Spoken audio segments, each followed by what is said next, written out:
When I was a kid, my grandfather was a wood stove installer, and I never even thought of him as a chimney sweep, and I didn't even know that he cleaned chimneys at all until later in life when I hired a guy that used to work with him. My name's Justin Bailey, and I'm a chimney sweep. But my grandfather had a lot of money, and he squandered the family fortune. He was kind of a playboy, and he did a lot of drinking and chasing women and played a lot of golf and wrecked a lot of cars and took a lot of trips. And by the time he was 65, all the money was gone. And he had 2 kids that lived in Taos, my mom and my uncle. So he moved to Taos and made friends with a guy that opened up a wood stove store. And it was the first time he ever had a job. I mean, like a job where he actually had to work. I mean, he had an office, but he was one of those guys back in the day that he would like practice his putt in the office all day long. But, you know, when he was 65, which is when most people would like to retire, he actually started working.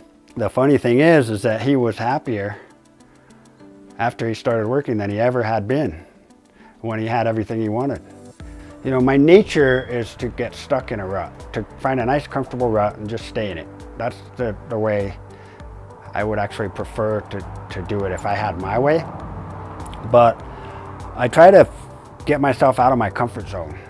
Well, I've done a lot of things. For years and years, I was a one-man chimney sweep, and it was very seasonal, and I would hire a helper in the busy time. And so it left me a lot of free time to do other stuff.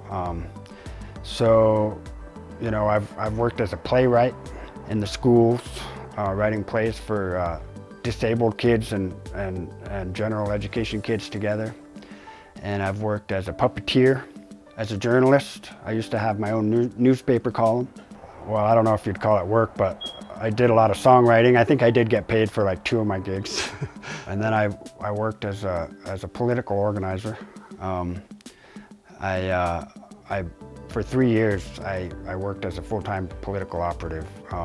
I was Obama's political representative in this area, and so a lot of my job became to listen to people yell at me when they got mad about something that Obama did or didn't do. And it got old. I got tired, I got burnt out.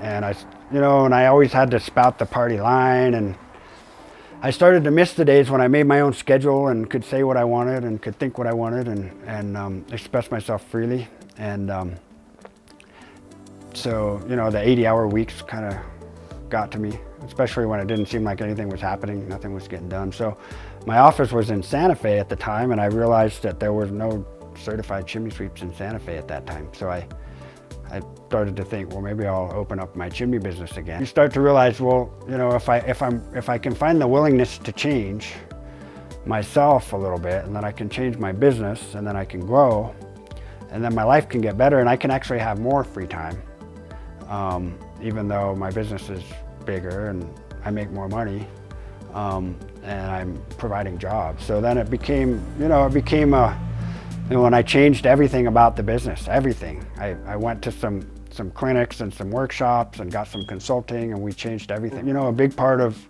you know, what gives meaning to my job is creating jobs, creating good jobs for good people.